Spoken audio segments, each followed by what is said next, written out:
ज्यावेळेस आपल्यावर वाईट वेळ येते ना, त्यावेळेस आपलं कोण परकं कोण हे कळण्यासाठी स्वामी मुद्दाहून आपल्यावर वाईट वेळ आणतात. आणि जीवनामध्ये एकदा तरी वाईट वेळ आलीच पाहिजे, कारण की जे आपल्या अवतीभोवतीला फिरत असतात ना, जी लोक जे दाखवतात की मी खूप तुमच्यासाठी करतो, मी खूप केले, खूप करते, मीच तुझी खास मैत्रीण, मीच तुझा खास मित्र, हे असं काय नसतं. हे वेळेलाच कळतं कोण खास आहे.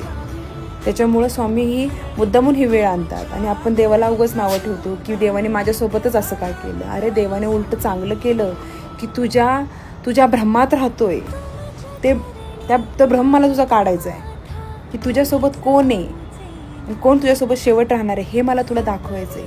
त्याच्यामुळे जीवनामध्ये कधी वाईट वेळ आली ना, तर अजिबात त्या गोष्टीचं वाईट वाटून घेऊ नका. तुम्ही उलट आनंद माना की जसं वर्ष बदलतं ना, तसं आपल्याला इथून बदलायचं आहे. आणि देवाने मला पटकन बुद्धी दिली आहे. ह्या लोकांपासून आपल्याला बाजूला व्हायचे आणि आपलं आयुष्य नवीन सुरुवात करायची परत. त्यामुळं देवाचे आभार माना की जास्त उशीर व्हायच्या आधी वेळेत सावध केलं.